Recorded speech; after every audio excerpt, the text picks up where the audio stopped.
Hey everyone, I'm Karen Walby Solomon, and welcome to What's IGN Crushing On, IGN Africa's official entertainment podcast. So, this is a show where we discuss all things entertainment and pop culture with a new guest every week. We bring recommendations, news, and fun facts, sometimes touching on the more serious issues surrounding these topics.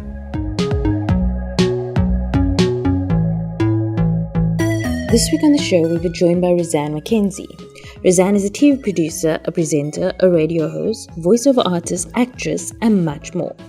We chatted about the highlights of her career, her love for true crime documentaries, and why she's obsessed with celebrity tabloids. It's a lot of fun, and I had such a joy chatting to her.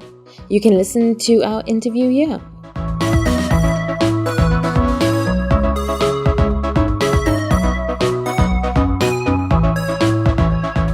Thank you so much for joining us. Thank you for having me. This is like a moment for me. Proper, because I'm such a fan. I'm like a proper fan, and I know it's going to sound like fangirling deluxe, but I'm such a fan of you. Oh my gosh. And then now this podcast came along. Like, I just think you're amazing. I want you to have a whole media empire where you write about stuff and you write shows, and I just want that for you. I'm putting that in the universe, I promise you. Please, can the universe please hear you? Yes, thank you. I wanted to say, like, my family thinks I'm like catching on all this nonsense, but like the minute I told them that you listen, oh my gosh, that's like the highest accolade like I've ever gotten in my life. My word. When you speak about your family, like, I think of them as celebrities. Like, I'm trying to remember what the tweet was where your mom said, like, this Oprah podcast. I'm like, do you know who you are speaking to, Mama Walby Solomon? This is our queen here. Where's your respect? She's so mean. And she doesn't also say podcast. She says she pronounced the D with like a T, so it's like podcast. Ek sê alweer besig met die podcast. No, they don't have time for you, but I have all the time in the world for you, so I can't say thank you enough for having me today. Like, I'm so excited. So how have you been? Like, have you been keeping busy? I mean, I know you're like super busy, but like, how has things been during this tough time? You know, it's been a tough year for a lot of people. But I've actually had a really good year. And I know for freelancers, it can be up year or a down year, especially if you're in the media or whatever. So it's actually been pretty good for me. I mean, with the lockdown, it was a bit stressful because I was waiting for confirmation on a show, a TV show, and I wasn't sure if we were going to be able to do it. And also, like, trying to juggle everything, getting my business off the ground and teaching my kids. Like, I've been a teacher as a profession. Okay. I will never do it again. It's not something that I was called to do in my life. But unfortunately, for those like 5-6 weeks, we had to do it. So it was hard, but I must admit that luckily I've actually had a pretty good year. And long may it continue, because you never know. No, you yeah. really do never know. My whole thing positive. Exactly. Make hay while the sun shines. If they want to put everything, go and just do it to the best of your ability, and fingers crossed they'll ask you back. So what made you decide you wanted to go into broadcasting? I wanted to be in broadcasting, I think, since I was a kid. So I'm an only child and my mom's a single mom. So when I was a little bit older, so when I was smaller and my mom would have to work night shift, I used to go to my grandparents' house in Bonteville and like spend time with them when I was smaller. But then when I was bigger and my mom and I had moved out of their house eventually, I watched a lot of TV. I watched a lot of TV. So if my mom was doing night shift or working an extra job here and there, I would be watching TV. And even when I was a teenager, like I had a lot of freedom because my mom was just like, okay, if you want to go out, you can. But I never wanted to because I was always just at home watching TV. And I loved TV. I loved TV and reading. So I never really got bored. And when I would see people reading the news on TV, it was always like a wow. I think since I was even like small, like not even a teenager, like probably 6 or 7, I was like, yo, that's like that lady knows everything. She's telling us from out of her head what happened today in the world. And I knew I wanted to be that lady. Somehow that I wanted to be that lady. And that's when the broadcasting bug bit, I think. And I knew I was gonna do whatever it took to make my dream come true. So what would you say has been like your highlight of your career thus far? Because I mean, I feel like you've done a lot and you still have so much to do. So yeah, I'm like a bit mook sometimes, I won't lie. But I think some of my career highlights have definitely got to be some of the interviews that I've done. So I interviewed Gerard Butler. Oh, wow. And Aaron Eckhart when the first Olympus Has Fallen came out. And they were so nice. They were so nice and they gave us extra time and they were just really like, yeah, so nice.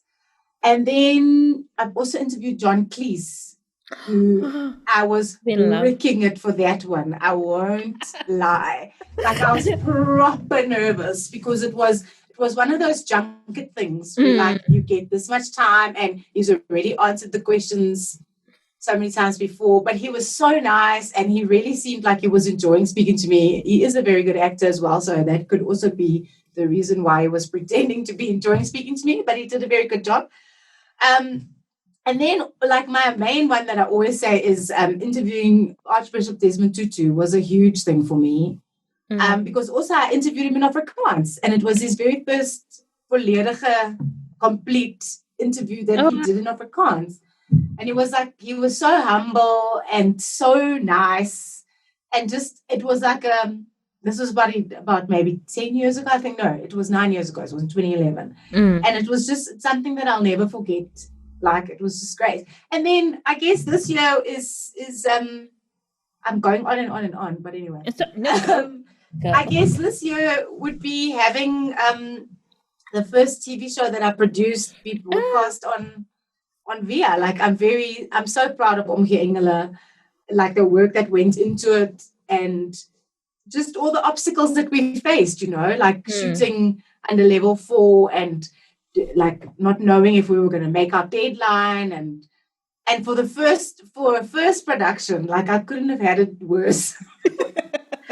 And it actually exactly the timing, you know, and it's actually just been I'm so proud of it and I'm so proud of what we've accomplished.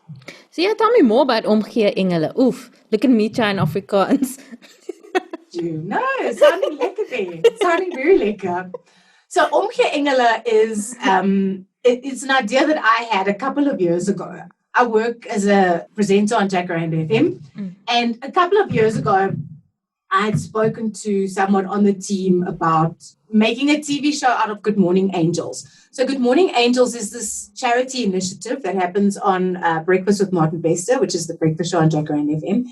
And every Wednesday, they find, I mean, people write in, like Diane Broderick is the producer of Good Morning Angels. And people write in if they've got any kind of need. Like I just think of some of the stories that we've had. A woman last year, Christel Nagel is her name. Her house burnt down, and her daughter passed away, as did her husband, as did her daughter and her husband and her granddaughter. And only her and her little grandson were the surviving members of the family, but she lost everything. So, like, people that have really, like, real needs. So they make contact with Good Morning Angels, and then there's a whole selection process of who's going to get helped and who's not. Like, I don't know how Diane does it because you can't help everyone. I don't know how the team decides. Anyway, so every Wednesday they have an insert on the breakfast show of the Good Morning Angel story and how they changed those people's lives. So I was like, you know what? The listeners and people that aren't necessarily Jacaranda FM listeners, they want to know what's happened to these people. Like, how did your life change after Jacaranda FM helped you? You know, so I wanted to like revisit those stories and then also give the people that have been helped before an opportunity to pay it forward and give back to someone else. So the idea didn't come off the ground when I initially pitched it, and then I don't stop. And then I in 2018, when I've kind of formally had my company, I was like, come guys, let's do this. Let's pitch it to a channel. Ria loved it, and they wanted to come on board, and we got a sponsor, and yeah, we made the first series this year. That's amazing. So like, what made you decide to start your company though? Like, you know, like I've been on so many shows, Karen, that have been cancelled. So let's start there, okay? Like, I honestly have been on so many shows that have been cancelled, and it's always stuff that I love doing. It's always stuff that I really love.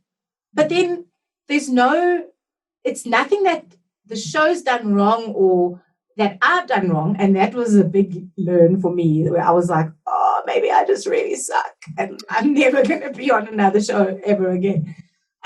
So the first time that it happened to me, I was really like cut up about it for months. I was so sad. And also like just practically financially, when you've got something that's stable for like 2-3 years, now all of a sudden that rug is pulled out from underneath you. I mean, I was on a show 2 years ago. I got 48 hours notice that was my last. Sure. My last show was.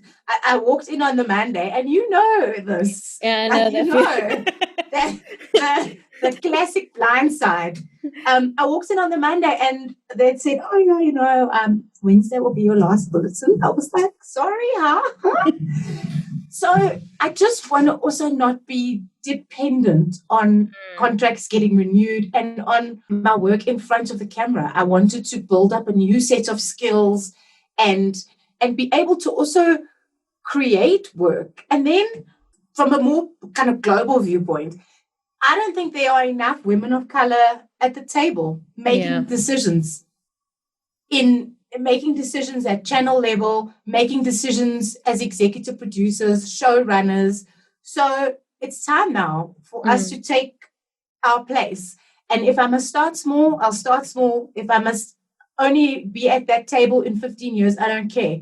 This is now my beginning. This is now where I start to be at that table, because I think I do have a valuable insight from out of my life experience. I don't think that there are enough people talking out of my viewpoint. So that's also why I wanted to start, for the selfish reason of I want to be in the room. No, that's 100%. Like, you are so right. Like, there aren't enough. I mean, in South Africa and especially in the world, like, just we need to see more women of color coming forward. So what would you still like to do in your career? Like, I feel like you've done so much. What would I still like to do? I want to produce things that the world can see, that the world will see South African stories. I guess, like, I think I want to produce a show that's a format that is internationally recognized. First of all, because that's how you make money as a producer. But also, like, I want people to watch stuff that I have produced. So I think that's the end goal, is to get as many eyes on a Rozanne McKenzie media production as possible. So the end goal is that. How I do that is maybe between now and 15 years, I'll maybe have that answer. But I want as many people to see the stuff that I produce, because I love TV.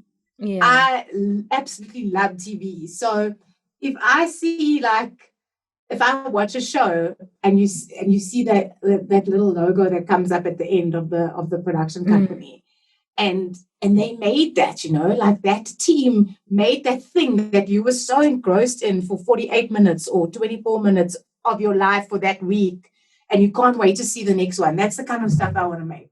So I feel like you have also met so many gay people. So if there's one person that you still would like to meet, who would that be? I mean, like alive, not dead. Oprah, hands down. Hands down. I didn't even let you finish your question. I love it. I love it. I love that you're dead. It's such a cliche, but I love her. I love her. Like, I just think her mind as a TV icon is just, and she's not even really doing TV anymore, but she's always on to the next thing. She started her network, or she went into acting, or she produced a movie, or she decided to start publishing magazines. She's like a proper, for me, the example of a media mogul. Yeah. Like there's nothing that she can't do. And also, you know, my other thing with Oprah is her background is so humble. The beginnings of her life are so humble, and she struggled, and she's had so many things to overcome. And she's been so open about all of this as well. Like her weight, where she grew up, like what happened to her as a child, just the family dynamic, like all of that. She's like an open book. And I just want to know her. No, I get that. I'm like, to have that kind of freedom also to just do whatever. Like now she has that Apple show, and then she has a podcast, and she has like what do I feel like doing today? I feel like starting something new. Yes, or going to a royal wedding, or like, and also everybody wants to know Oprah because they know she's great. Like her greatness is just infectious. Like everybody wants to be around her, including me. So what would you say is like the biggest lesson that you think you've learned thus far? Like, I think the biggest lesson that I've learned thus far is to not take things personally, which is hard for me. Like, I mean, I say I learned the lesson, but I'm actually still learning the lesson. Like, everybody's not going to like you. And everybody is not going to think that the show that you've made, that you poured your heart and soul into for months and months, is the best thing that they've ever seen on TV. But it might resonate with one person. So maybe that's okay. Like, it's a big thing though, not to, because when you put yourself out there in terms of making any kind of art, I say art, but making any kind of thing for people to either like or dislike, it's a hard thing because people can say, it's shit actually. I don't like it. And then there you are having like thought that this is the most amazing thing that people will ever see. And unfortunately, everybody's not going to think that. So I think the lesson that I'm still learning every day, and whether it's how I present or the things that I produce, everybody's not going to always like it. I don't take it personally. That's so true, but it's also like so brave putting out anything. And I'm just like, I'm thinking of like you, like being on camera and having to go out every night. Oh my gosh. I have like anxiety thinking about it. I think I'm like sweating thinking of having to do it. But you know what? You're doing this with this. Like this is your baby. This is your baby that people get to have a little sense of you for an hour every week of things that you want to know and the things that you are passionate about. So it's a similar thing. And hopefully you don't get too many.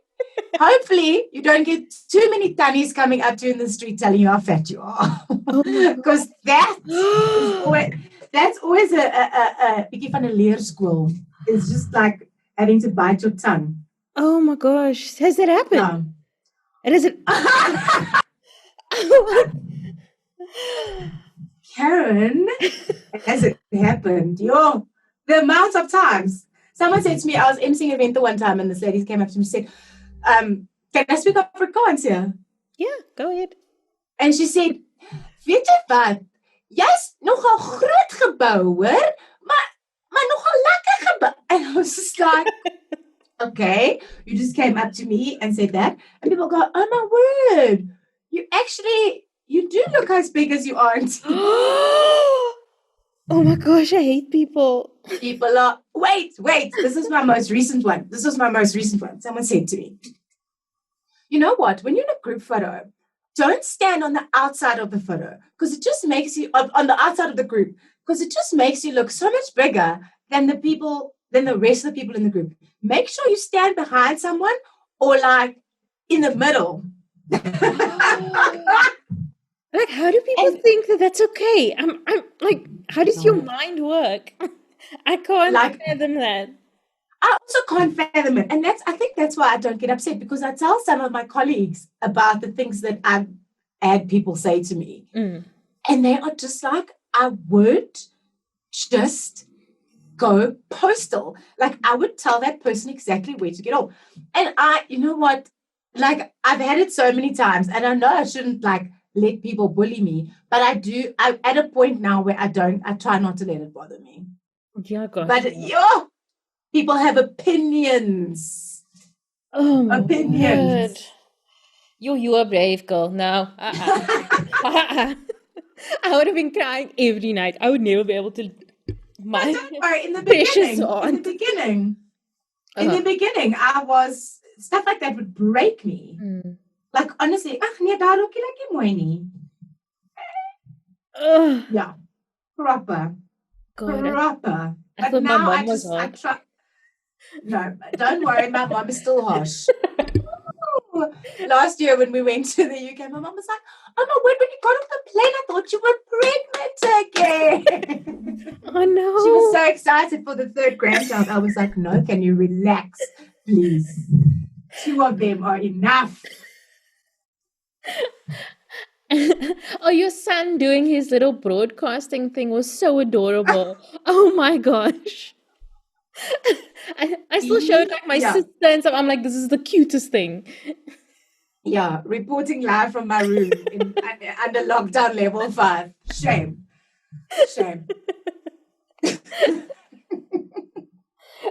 I must just learn actually not to leave my phone lying around. Kids leave it. Let him do more. We need a podcast. We'll have a whole channel. He can pay for his own school fees. So tell me, like, what have you been reading? I have been reading not a lot. Yeah, most of us haven't. Yeah, like, so I always know when I'm getting into a funk, like mental health wise, is if I can't be bothered to read. If I'm just like, nah, just leave it. Like, I don't. What's the point? I'd rather just sleep to something or not. But I have started, and it's taken me a while, and I've only now gotten back into it. I am reading Qamar, which is by Jamil Khan, and it's his, I want to say, a memoir, but it's a book about his experience growing up on the Cape Flats with the family that he had and being the person that he is. And it's so good.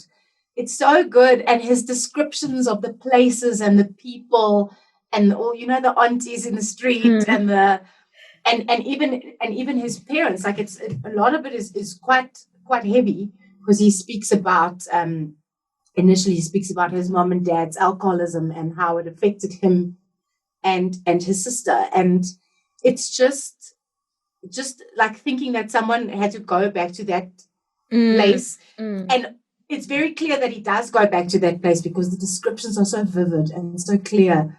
And it must have really been hard to write that. But reading it is so, it's almost like you're there, Yeah. So I'm reading that at the moment. I'm not done yet.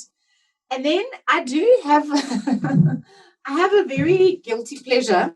I love UK tabloid gossip magazines, like massively. If you ask me about Katie Price, I'll be able to tell you what her current boyfriend's name is, why she's in the wheelchair, what all 5 of her kids' names are, who their dads are, because she's got 3 different baby daddies, how many times she was married and engaged to whom. That's my guilty pleasure. So I do. Okay, wait. I'm quite interested. Okay. Katie Price now. Why is she in a Yes. wheelchair? Why? What is going on with her? She had surgery on her feet, Oh, okay. and there is a possibility that she will have to learn how to walk again. So we all live in hope. Was something wrong with her feet? Yes, I think she had bunions removed, if I'm not wrong. And then there were other things also that she needed to have done, and she did them, and now she's wheelchair bound. So it's a big drama. But with Katie Price, there's always drama, because otherwise, how's the Heat magazine going to sell? Because now they can't hark on Meghan Markle anymore doing all the wrong things. Now they must leave Meghan alone. So Katie Price has to fill those column inches. I feel like she has held that spot like strong for decades. And she's not going anywhere because the boyfriends get younger and the babies just get more. Because now the new thing is that her and this guy, she's dating a guy called Carl Wood, who's like in his early 30s, if that. He was a contestant on Love Island, but way before I started watching it, because I don't remember his name. And they are thinking of having a baby, even while she's in this wheelchair.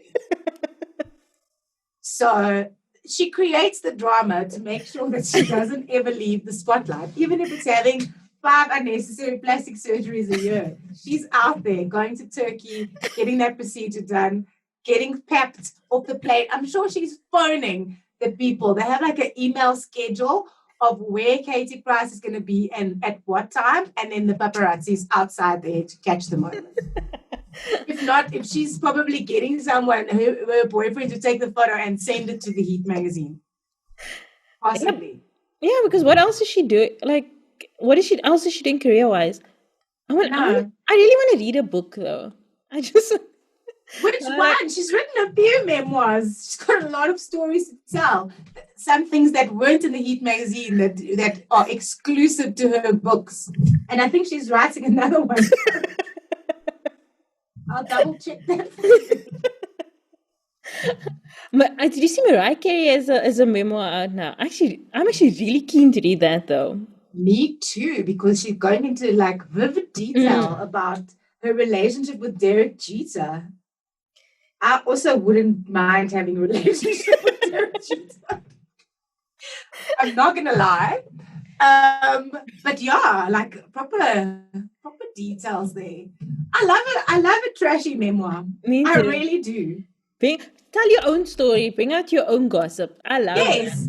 And also like I don't know if because I'm obviously quite a bit older than you, but I don't know if you remember, there was a stage in the UK when every like star brought out a memoir. Even Victoria Beckham, Cheryl Cole at the time, they all brought out memoirs, and they wouldn't dare write stuff like that now. Yeah, no, I read. Okay, I was obviously very cheap, so I read the Victoria Beckham one in the U magazine. Like they had like a snippet of. So yes. I read it. What was it? Learning to Fly. Yeah. But I used to work for a bookshop that used to sell like cheap books, but a lot of them were imported from the UK. So we had loads of those, like celebs I'd never heard of, but like everybody had a memoir. Yes, they were on one episode of Pop Idol. They're coming with a memoir. Expect the memoir. And I miss those times. Like, I feel like people are censoring themselves a bit too much now. Like, their image is so, like, important. But back in the day, like, people were telling their stories. Do you watch the Big Fat Quiz of the Year? I don't, but I've heard of it. So they do this thing where like they get it's a panel show, yeah. So they get like a very classical British actor, and then they will read from like a trashy memoir, and then the contestants have to guess whose memoir it is. But they'll get like Charles Dance and stuff, and he'll read like something like my panty dropped onto the floor, and then like it's so, and then it's like some Love Island star or something like that. And it's so funny. It's so brilliant. Too good. I also have like this thing where like if I'm stressed or something like that, the first thing I will do, like it's usually like in the middle of the night, and I will like Google recent celebrity breakups. And then I will just like go find like a PowerPoint presentation on like people a slideshow or something and just go through. Just makes me feel calm. Yes. Also, like just knowing all this useless information, also, it's such I feel better. I really do. So I understand that calming feeling. I get it. I totally get it. Oh my gosh. I wonder if Heat magazine struggled here because there just wasn't enough like celeb gossip in South Africa. No, I think so. I think so. I don't know if maybe if they launched. That's what I was about to say. I feel like if they launched now, it would be next level. It would, because there's so much stuff happening and there's so many more celebrities. Yeah. Is it one website? What is it? I don't know why. Celebs. They are like the Heat magazine of now. They pick up on everything. This person liked this one's Instagram. Yes. Listen, don't you find like those people that like no? I always used to, when I was at varsity, I used to always every day go on Perez Hilton to see. Yeah. You know, I used to do that white circle of shame when everybody was doing so much cocaine, and he used to like do it on their faces and like, yeah. So I would read Perez Hilton often. And back then even, he would know like who had unfollowed who on Twitter before it was even a quick click of a thing. And I used to not want to know like how much time do you need to go and do that? Or like how quick people are to see, oh, Sophia Richie doesn't follow Scott anymore. Big news. Big. But I feel like now you just need to follow tweets. Like some fan will go and look for that stuff. You don't even need to do it yourself. No, you don't. Yeah, someone will be searching all the time if Sophia and someone that wants Scott and Courtney to get back together. Exactly. Or you know those fan accounts that people make on Instagram and on Twitter? Like they always know first about everything, and then the worst ones of those, or the most like on the ball shop ones, are the Real Housewives. Those people that run that, they know exactly who's being demoted to a friend of the show, who doesn't have any money anymore, who, like, they know everything before it's in the press. It's the best thing. But I think like with that, because it's reality, like it's easier to keep track of what's going to happen in the show. Yeah. But still, it's hectic. I can't even imagine spending like as much time as I love spending on celebrity, like stalking and stuff, like having to check who unfollowed who and why. And why did this person not like this person's post? Exactly. Or like going into detail of someone's Instagram quote. Like remember when Kanye earlier this year had his episode and he was talking about Larsa Pippen, and then everybody went onto Larsa Pippen's Instagram to go see that she'd unfollowed all the Kardashians and she'd done some quote about like, keep your friends close. I don't know what it said, and people like piece the whole story together. Like, I'll read the story, but I don't be the person that must go and be the detective. I look through Leighton Meester's Instagram, who she's following on Instagram, just to see which gossip girl. I don't know why. I was bored that day. And listen, I'm unemployed. But the only reason I could between jobs, the only reason I could do that is because she only followed like 250 people or something like that. Like it was an amount that I could work through. Yes, manageable amount. A manageable amount. Oh, but I think I also just search. Like I suppose that's easier about Instagram. You can search who they follow. But me, I can't imagine having to do that all the time. No. Being a Stan account is a lot of work. Not for me. And and like then you get those hardcore ones like the Beyonce Stan accounts. Oh gosh. Like where they will see there's a little bit of a blue check thing on the tablecloth of she's pregnant, she's having a boy. That's what you got from her being at a restaurant with a blue tablecloth in the corner. The Beyonce fans and Beyonce, Nicki, and Taylor Swift, they are always finding clues. They are like an Adrian Monk. I like exactly. Oh god. Proper. Like I don't have time for that. Yeah. Uh, so you mentioned that you enjoy watching like Netflix documentaries about people. So what have been your favorite this far? I recently have watched American Murder, The Family Next Door. I haven't seen And that yet. it's, I want to watch it though. oh my word, it's stuck with me so much because I read, and my husband like hates this about me, but I like live on the Crime Channel. When we first started dating, like I would literally watch the Crime Channel until the early hours of the morning. This is before I became an old lady and had to be in bed at 9 o'clock. I would just like love like watching forensics and watching detectives piece together a mystery. Like it just feels like a mystery to me. So having watched American Murder, I like I just feel like it's really affected me, and I don't know because when it happened and the case was in the media, I was every day like looking to see had they found them, is he involved, like. But actually, watching this documentary, which essentially they've pieced together out of her Facebook posts and body cam footage from the police, and then the legal proceedings and obviously like the messages and stuff in between. But it shocked me. It shocked me so much. Like it's really stayed with me how you can't really know someone. Yeah. You think you're married to someone for however many years, you have 2 kids with them, you've got a baby on the way, and nothing is as it seems. And just also the fact that I think that the fact that it's a family thing also really stayed with me. And then also there's a statistic that they put up at the end. I forget what the exact numbers are, but they say that if there's a parent that's going to murder their kids, it's more likely they're not going to be the dad.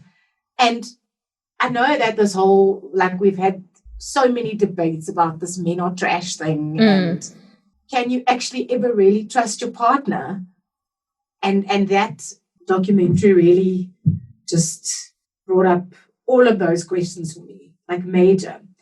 Then, on a lighter note, I have recently watched a documentary about JFK because like I knew the kind of the like folklore, I say folklore, but you know, like everybody knows his assassination and he was married to Jackie and all of that. But just the ins and outs of him as a person, like he wasn't the best at school. His brother was always better than him, always like that one level that he couldn't get to, and how he kind of found himself and then found his voice in politics and would have, I think, been one of the longer running presidents of the United States. I think what he was trying to do by the time that he was assassinated would have made a huge difference to even, I think, where they are now.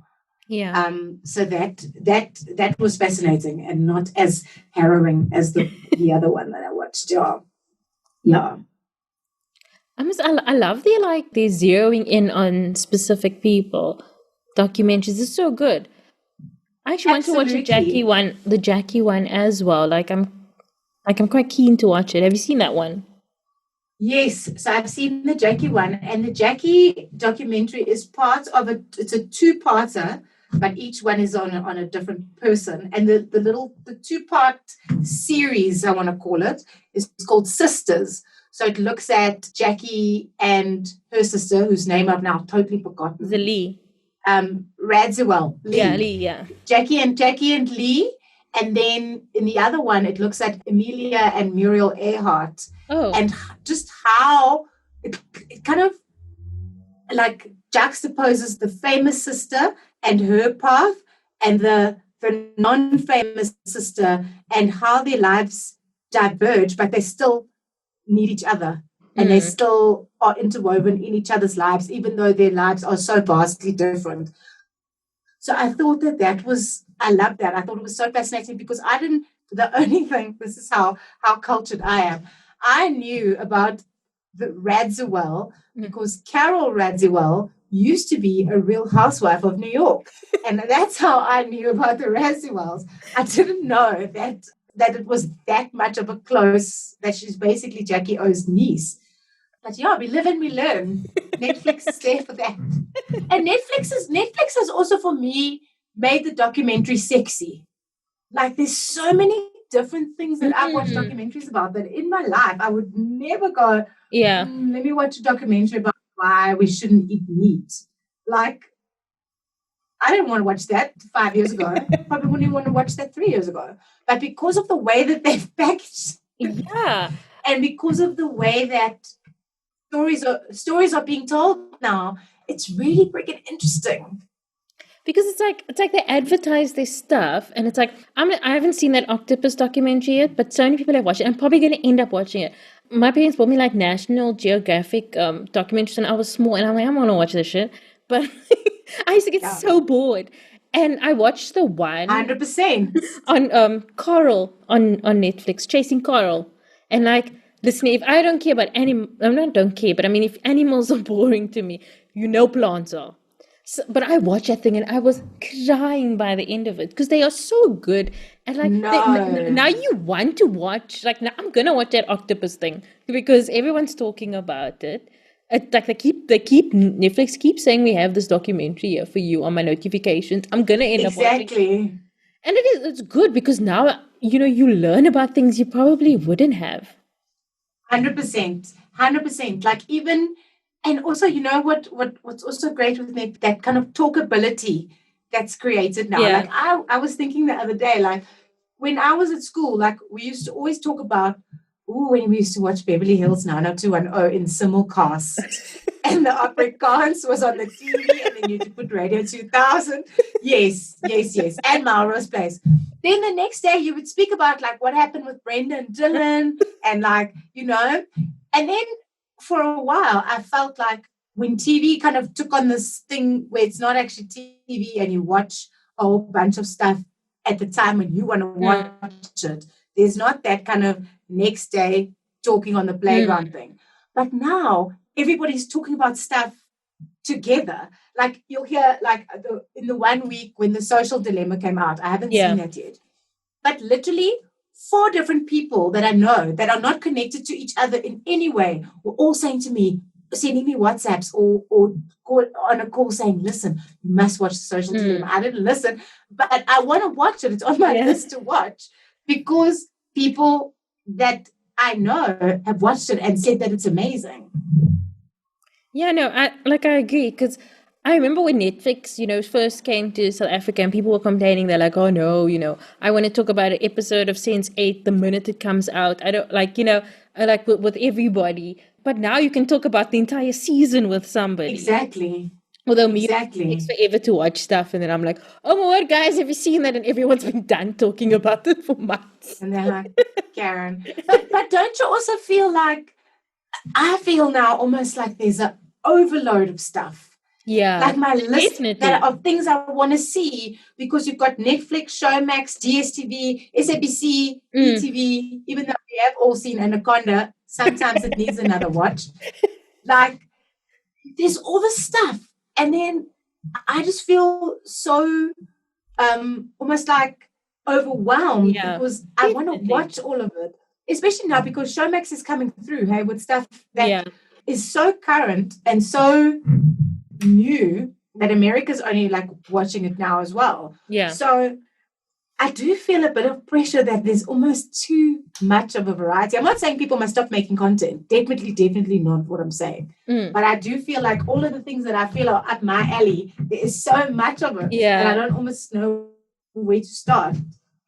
It's like I got a message and people they were like, when are you going to start watching K-dramas? And I'm like, guys, I'm barely keeping up with what I'm watching right now.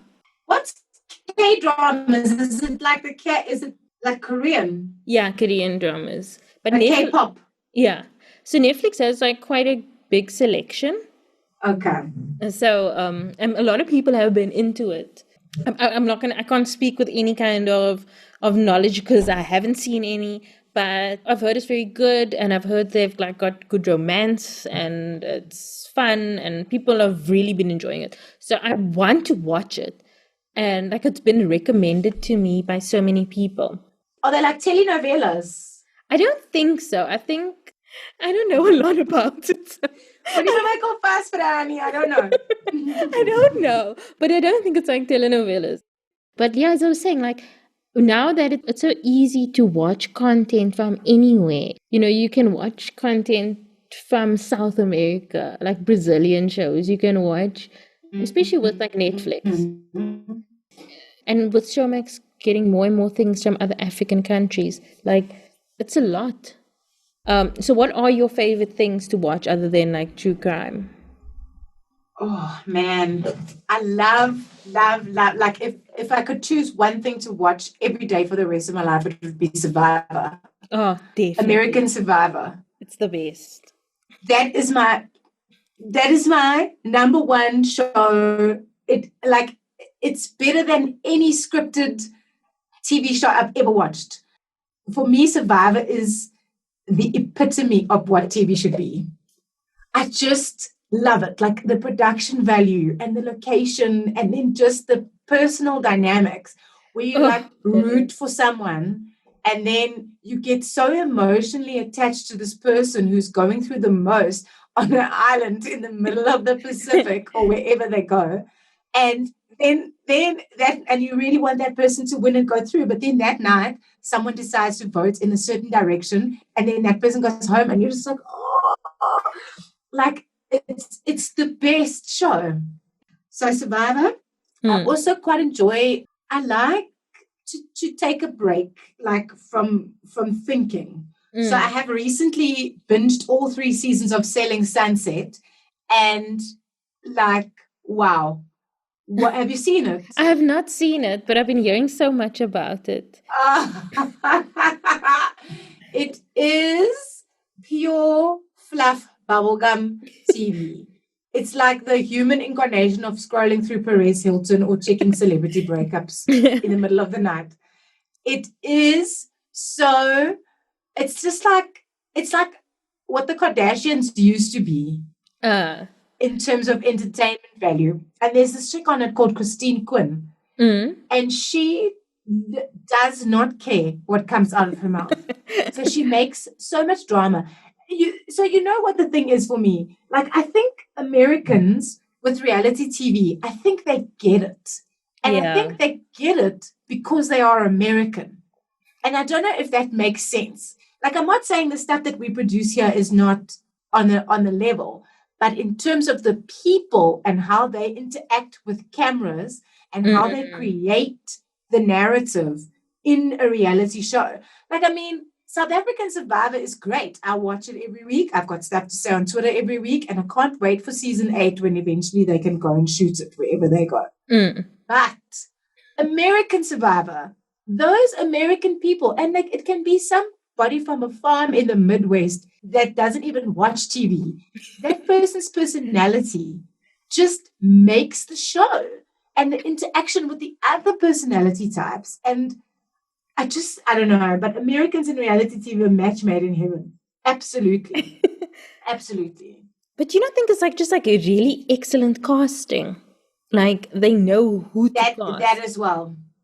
That as well. And also, I mean, there's 500 million people that live there, I think. Yeah, okay. So you've got this huge pool of varying degrees of, I want to say sanity, but varying degrees of personalities and personality types. And you know that if I put this one with this one, it's going to be like putting oil on a fire, and it's just going to make the most explosive TV. Or these two will really get along. Or like if you watch something like I watched MasterChef Australia, and now I'm thinking of how they've taken that format, which was initially the British format, which was okay to watch as a cooking show, but not as interesting as watching these 24 people in a house for 12 weeks making stuff out of their heads without recipe books and whatever, and how the like most unlikely people become friends in the process. And I think that is also down to the casting and the different personality types that they get. But I mean, like, yeah, I'm a huge reality TV fan. Huge. You must have watched Love is Blind. Yes. Because I'm like, Yes. casting a person like Jessica, like, you have to have, like, it's just so excellent. Like, I was just like, we would have forgotten completely about this show. I mean, yes, there was the two couples that ended up together. They were cute, but we would have forgotten about it if we didn't have this absolute mess of a human being. I mean, but then we found out 100%. that Mark was just as much of a mess, but he was just better at hiding it. But I mean, Exactly. but putting her in the show was But also, brilliant. it's absolute brilliance. Because you've also, for something like that to work, you've got to have people that are going to put themselves 100% out there. And she did that by getting drunk quite a few nights. I don't think I've ever seen someone drink that much red wine. Like I've never in my life. And also, I always wonder how. And like always, even on Selling Sunset, they're always out for drinks or drinking or whatever. I'm like, how do these? I want to use the B word. How do these women stay so skinny if they're like out drinking red wine? Like she was literally polishing off a bottle of red wine in every episode. And I'm just like, where is it going? Where is it going? But yeah, you've got to have that like mess to make the drama. And that was like, I mean, you're so right. It would have been forgotten or totally forgettable if everybody was nice. Did you watch Too Hot to Handle? I did. Or was that just too trashy for you? Okay. I did watch Too Hot So to Handle. if we didn't have Harry and Francesca, Oh my gosh. what was that show? Exactly. I barely remember anyone else's names other than Harry and Francesca. Harry and Francesca. Even if actually Francesca alone, like I think if she wasn't there, I wouldn't have remembered Harry. Mm-hmm. So you've got to have that kind of like femme fatale that just makes puts everything into motion and creates the drama. But I think that's like the seams sort of that you can see with Love Island. Like they're always constantly looking for that type of character. It's always a person they add in later. And like, yes. So you can see how these kind of shows are created. But I think going back to what you said about Survivor's like the purest form of that because it's like they should. I mean, of course, there's some crazy characters, but I mean, like they should have no real idea of who the people are that they are casting. Yeah. Like other than like these people know how to survive, whatever. Like, but the way that they edit and the way that they bring it out is so like I was like, the reason I love Survivor so much is because I love twists. And like almost every episode there's a twist. Like you always, and I can see it coming, like everyone saying, oh, we're gonna vote for Mary, and then at the time it comes to tribal council, it's gonna be Jack that's gonna go out. But you still in exactly. And then or if you watch an episode of Survivor from another region or whatever, and there's no twist or people vote how they say they're going to vote. Oh, blah. No. That was a boring episode because in the American one, there's twist after twist. And now 40 seasons later, you don't think, oh, guys, you guys have done what you've done now. I think every time I watch a new season of Survivor, I'm going to just be like, okay, cool.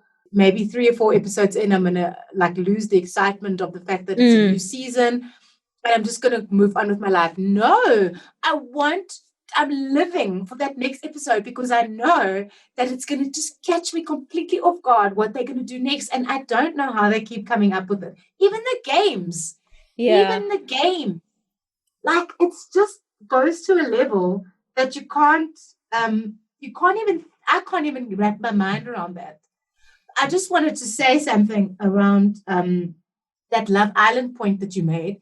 And it is so clear every year that they bring in a little chechi to stir things up. Like I'm now thinking exactly as you mentioned that, I can give you when they brought that Megan Barton Hansen in, she came and caused all the drama. Then last year, or not last year, the season before the one we had this year, when they brought Maura in. Yes. And it was just like she came and just the things she said and the actions and like what she was doing was just made for peak TV. Like you forget about the other people. You focused on the person that's entertaining you.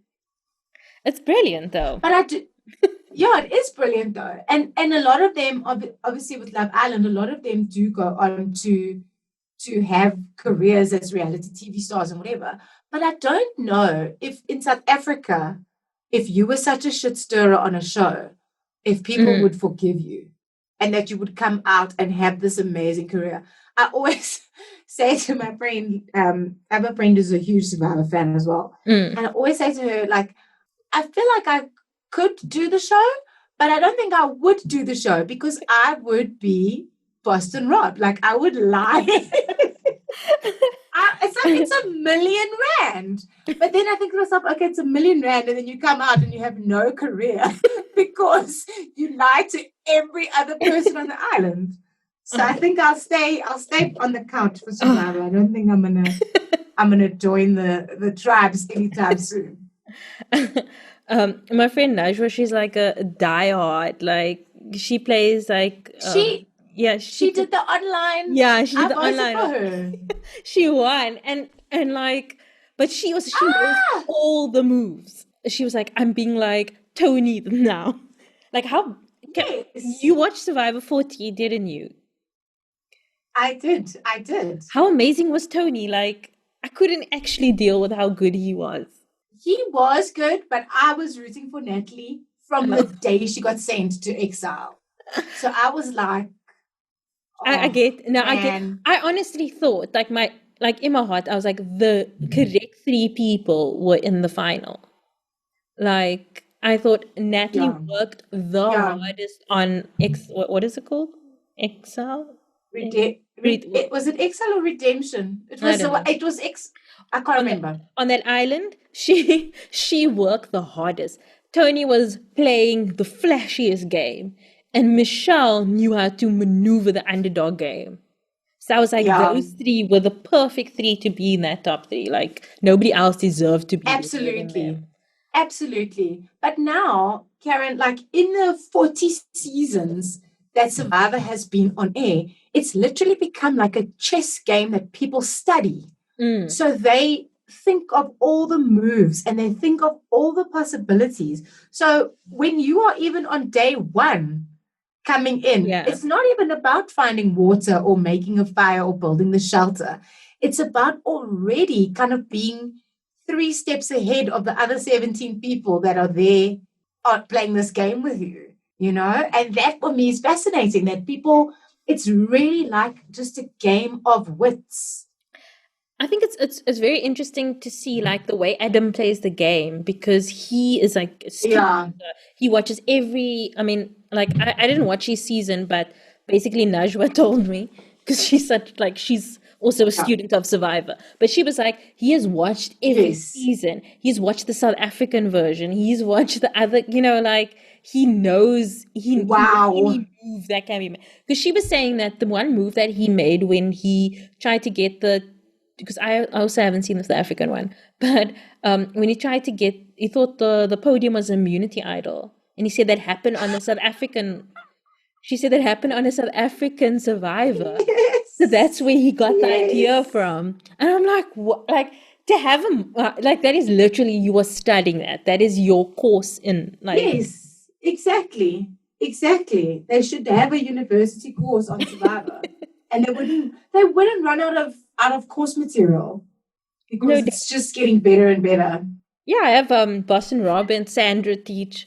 That's it. And Tyson, the people who made careers out of this. Exactly. Boston Rob made his whole life out of it. Yeah, you look like his entire life. He met his wife on there. His whole career is being Boston Rob. Like he's not even Rob. I can't tell you what's his surname again. Rob Maria or something. Rob M. I remember his first season when he was Rob like, M. Yes, Rob M. Like before he was Boston. Oh my gosh! No, but Survivor, amazing. So I wanted to ask you. Okay, the question I ask everybody, but like, who was your first celebrity crush? First celebrity crush. Have you seen that movie, The Three Ninja Kids? No. I might have seen it when I was small. 1989. Yeah. So the three ninja kids, right? Mm. They were three boys, and they were and I had a big crush on Colt. Colt was one of the, I can't remember. The actor was Michael Trenor, but he was very, very cute as a kid, like beyond, absolutely beyond. So that is the first celebrity crush I can remember, is Colt from Three Ninja Kids. Oh my gosh, what a cutie! Like, I don't even know who the actor was, but like Rick from Bold and the Beautiful, like the young Rick. I don't know. The blonde one, But Jacob Young. I think Jacob Young. Jacob Young, because it was like the only person I don't know. I couldn't have been the only person, but I used to like watching soapies, and there were so few that were like like my age or like a little bit older, and Rick was like a teenager still, and like, I don't know why. Yeah. No, he was Jacob hot though. Young. He was I think very that's his hot. name. I used to love TV Plus. I should. Oh yes, 100%, because it would like give you the synopsis of what was going to happen the next week, and like Yes. 100%. I still have like 100%. because Days of Our Lives, like I think I have a special place in my heart for that now. Like I love that show. But there was one point I was super into it, and then I had like a little scrapbook where TV Plus used to have like what's gonna happen for the week and the cast, and then they also had like an interview or either like a feature, like did you know, or an interview with an actor or something like that. And I used to cut out every week, and I just have a book, like an A5 like exercise book with like each week's thing about Days of Our Lives in it. But do you know who also? No, I can totally understand that. I can't remember what his character's name is, but he's one of the brothers on a show that I don't watch. It's a show where they're like Supernatural. Jensen Ackles. Jensen Ackles. I love Jensen Ackles. Yeah. But like we still to this day. We were like so behind in Days of Our Lives at that point that I knew him first from like Dark Angel. And then I thought on SBC3 with Jessica Alba. Yes. I knew him first from there, and I thought he was so hot. And then he came into Days of Our Lives afterwards on South African TV. And of course I watched that. But I mean, the hottest for me in Dark Angel had to be Michael Weatherly. I know, I hated him. I still get a little twinkle in my eye when I see him. I think he is just, even still to this day, like I think he's even in so Bull. hot. No, I don't like him. 100%. I don't know if I didn't like that character, or I think I liked Jessica Alba with Jensen Ackles, because I think I kind of saw her as like a stand-in for me because she was tan, and Jensen Ackles, I liked him, so I wanted the two of them to be together. And I'm like, this guy's just getting in the way. And even now, like I get annoyed. Like I don't watch Bull, but my sister's like super into it. So if I like come in the room and she's watching it, I'm like, this just walk out. What is he doing? But they dated, hey? Like in real life. Do you remember that? Yes, I remember that. And there was a massive age gap, and everyone was talking about it. Oh, I don't remember that. He was quite a bit older than her. Yes. Yeah, I think proper relationship. But before we end off, I just wanted to do like a little bit of like a would you rather? Like I'm gonna give you two like actors or celebs, and then you tell me which one you prefer. Okay. Do you have to give a reason? I mean, you don't have to, but you can if you want to. I probably will. Okay. Okay. Jake Gyllenhaal or Chris Hemsworth? Oh, wow! You're coming through with the classics here. Wow, that's a hard one. That is a really hard one. I'm going to go with Jake Gyllenhaal. I will go with Chris Hemsworth, but okay, I get you. Really? Yeah. Really? I like him. He's like tall and he's funny and he's Australian and but I'm not such a big fan of him though, but I like him. I know, right? Like I don't know if it's because Liam he seems a bit more like standoffish, like because obviously I know him very well. But he seems a bit less relatable. Like even though Chris is so attractive and like a box office superstar, I feel like he's more relatable than his brother, which is maybe why he's so famous and well liked. But in that instance, I'm definitely going to choose Jake Gyllenhaal. Okay. I don't know. There's something about him. I think it's his eyes and his mouth. He does have that thing. And especially since he's done like the Spider-Man and stuff, he's just been more like, he seems more relatable now. And he's like doing funny things. And yeah. And also, like, I think he is, I really enjoy him. Like when he's on screen, like I enjoy watching him. So I'm going to go with the old Jake Gyllenhaal. Okay, Leonardo DiCaprio or Chris Pine? Leonardo DiCaprio. Classic. And you? I don't know. I like Chris Pine, but Leonardo is old school for me. Like, you know what I mean? But also, like, I don't know. I don't like all the young models though. Like for me, Leonardo, like even now, even though, have you seen that meme that says, "Please save the planet. We want to leave something behind for Leonardo DiCaprio's girlfriends." But he, in his heyday, like before Titanic, because Romeo and Juliet was before Titanic. Like that was one of the movies of, like, I love Baz Luhrmann. I'm a huge, but just that whole movie, the soundtrack, like everything about it, just him in that movie. Like that's how I still see him in a way. So I'm going to go with Leonardo DiCaprio. Yeah, me too. Beyonce or Rihanna? Evergreen. Oh, how many Beyonce stans do you have that listen to this? Because I don't want to be and they find you. They will find you. Even the American ones will find you. They'll find you. Rihanna. Okay. Because she is, just to me, like very cool. And the way that and it's not I'm not comparing talent at all now. I'm comparing who I would rather hang out with. I think I would rather hang out with Rihanna because she looks like fun. And she's also like quite and I'm sure Beyonce is this as well, but I love how Rihanna has diversified. And I honestly don't think we're ever going to get another album. I don't think she wants to tour anymore. I think she just wants to make underwear, make makeup and skincare and go on with her life. I don't think she wants to be a musician anymore. I think she just wants to be rich, which she now is. Not that she wasn't before, but I think she's like retired now from music. But I just think she's so cool. And she's also just very much, I don't know if you get this vibe from her as well, that she's like, she is who she is. And she seems quite comfortable in her skin. And I like that about her. Yeah, no, I get you 100%. I wrote this and I was like, I actually don't know who I would pick. So now you're leaving me hanging for all the stamps. No, okay, wait. I'll pick Beyonce. Okay. So at least you got no, I do like. But the thing is, like, I do like Rihanna's music, but Beyonce just has more for me to like. If that makes sense. Yes, that's also true. Yes, yeah. If we're gonna go on a musical thing, just the music, then I would go Beyonce. But I don't.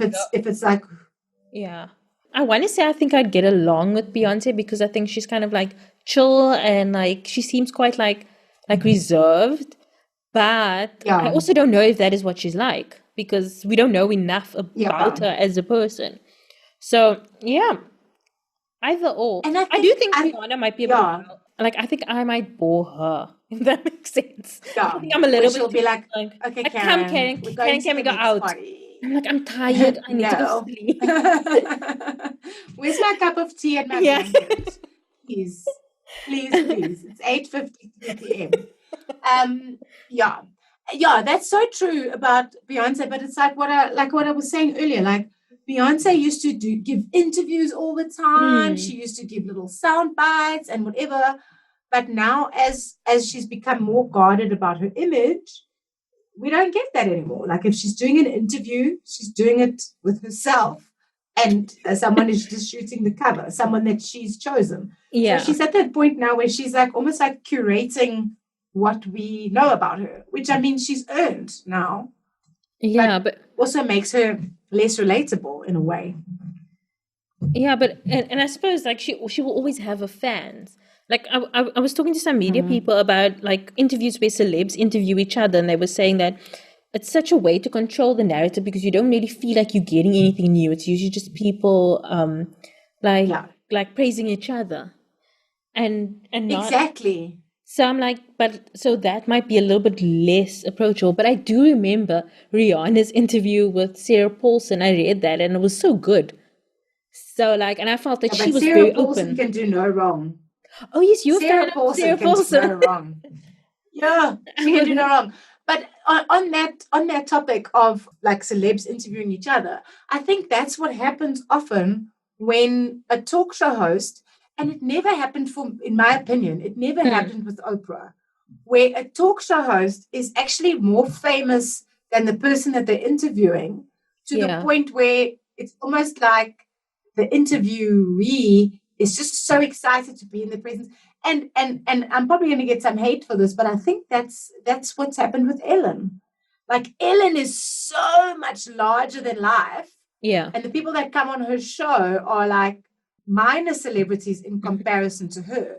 And that's probably why, now that all this backlash has happened about alleged stuff happening on set where she wasn't very nice and all of that, and all the celebrities that have come out to praise her, because she's put her nice face on for you, possibly, that she relates to you as a celebrity, so you don't see that she won't look you in the eye or whatever, because you are on her level or possibly even lower.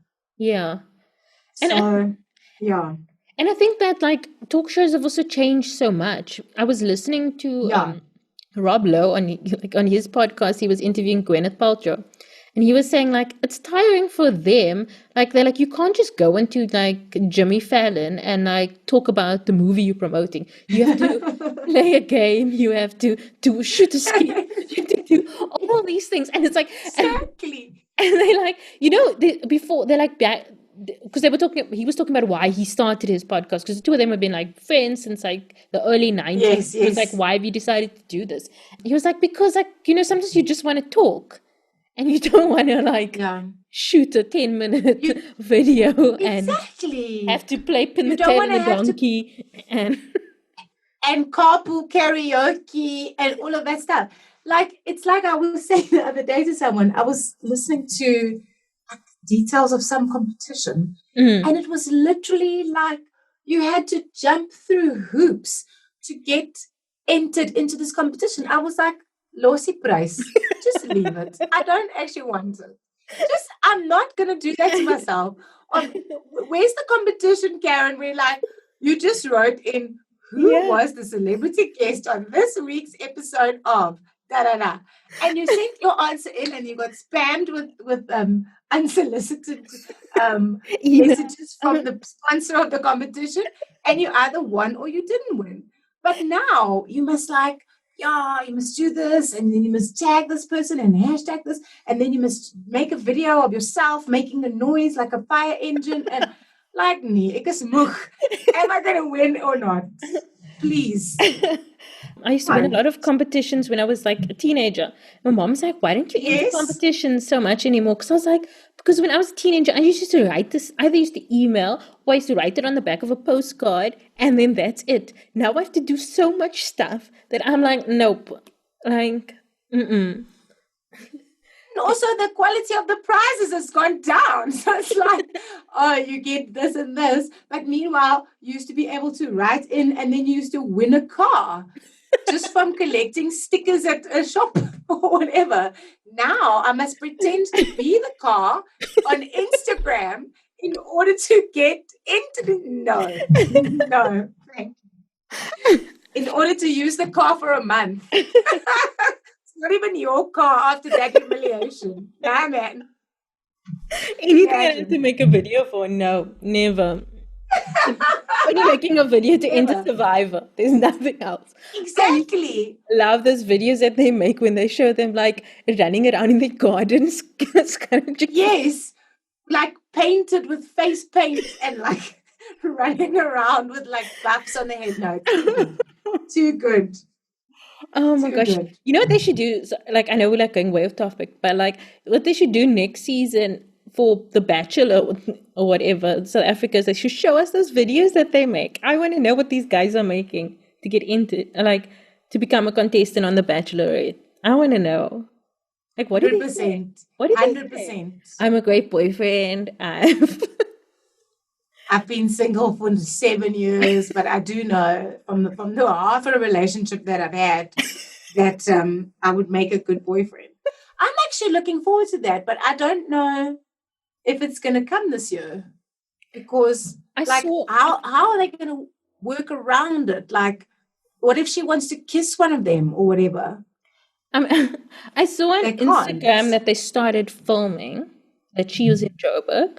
But I suppose if they quarantine, they can do whatever they want to. So I mean, if they're all staying in that one house, then I mean, I'm sure same house, yeah. But that's what they've tried to do now with because I'm a huge fan. I'm also going way off topic now. I'm a huge fan of Strictly Come Dancing, the UK version, and they are doing that this year. All the dancers are in one hotel.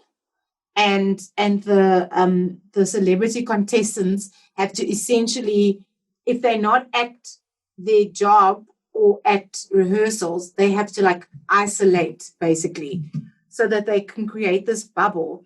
But then this young guy, Harvey, a musician and some YouTube sensation, he got corona, I think 4 or 5 days ago. But luckily they 10 days out, I think, from the first episode airing, and they haven't yet been paired with their celebrity partner. Oh, okay. So at least they still have this. But if they get closer to the broadcast date, the live broadcast, and someone gets it, that whole production, and I mean that's the BBC's money cow, hey, literally, like they kick all the other reality shows butt every year, because people love Strictly. So I'm very keen to see how, and also like how they're going to do the group dances and all of that kind of thing. I wonder. Yeah. It's so interesting. Like, I mean, I don't know if you saw that, how like Netflix is like reversing renewals of shows and canceling them because of COVID. But I don't understand why they can't just isolate together, shoot, and then exactly, and shoot and get it finished. Yeah. But I heard today, Alex told me today at the studio, he told me that Succession, which is one of my absolute favorites, I've only discovered it now during lockdown. I really need to watch it. Oh my gosh. So good. It's so good. Because first of all, I was like, what is this boring show? Like, why are people talking about the show? Like, because it was winning all of these awards and stuff. And then I watched literally one episode and I was absolutely hooked. So they'd started shooting season 3 and then COVID hit, so they've shut everything down. And they now are only looking at, because the producers apparently don't want to compromise on how they want to shoot their show. So they want to shoot their show as they want to shoot their show. So if it's in New York, in Times Square with 100,000 people, that's what they want. So they've now pushed it back to 2022. And then they've also pushed back Bond to next year, the new Bond. But that is done. And this is what I don't understand. Apparently, because exactly, they just want people in the seats. That's what they want. That's the thing, because now they're saying that Bond's postponement could result in 2 movie chains closing down completely, because if nobody's releasing, what are the people going to watch? Yeah. But I see like Batman and stuff is all moving. Like, I know that's still filming. Also, it's filming, but I think Batman was also on that list of moving to next year. Yeah, it's 2022, I think now. 2022. Moving to 2022. I'm already in 2021. You sorted. It's all paper. I'm done. 2020. Someone said today, I'm putting my tree up. I'm done. Because it's just, it's been a lot. It's been a hell of a lot. Thank you so much for joining us. Oh, what a pleasure. Thank you so much for having me. This has been, I feel like I've known you. And I'm so happy I finally got to meet you. Amazing. It's so weird that this is the first time we're talking, because I think I've told you before, I literally feel as if, we are like kindred spirits. I know. I always talk, whenever I see you on TV and I'm like, oh, there's my friend. And my friend's like, you don't even know her. I'm like, I do. No, but it's the same. I always think, oh, maybe I'm like that annoying reply girl. Because whenever you have a thing, I've always got something to say. So I'm like, okay, No, put the brakes on here. Don't come on too strong. Don't come on too strong. You don't want to be like friend zoned into the friend zone from like, it's like instead of one of my followers, that I just become a follower, I would like die.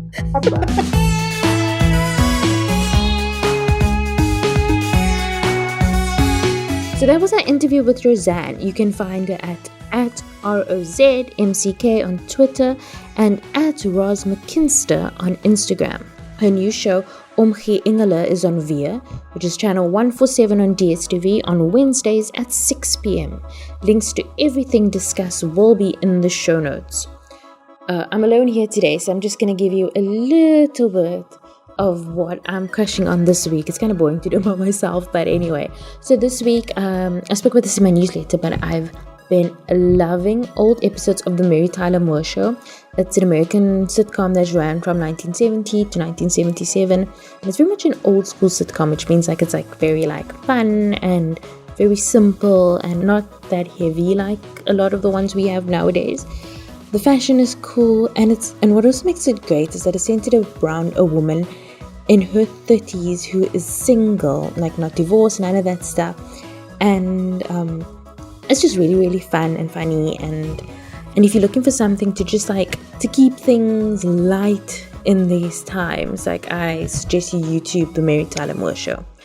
A podcast I'm also extremely into, but I've been a fan for a while, as in years as well.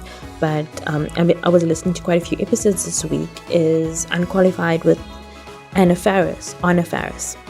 Basically what happens is she has a different celebrity guest on, they chat a bit, and then they take calls from normal folks asking for relationship advice. And it's not just like romantic relationships, it's like friendships, co-workers, like colleague relationships, all different topics. And it's really interesting, and it provides great insight into different psyches, and it might give you advice to something that you didn't even know that you needed.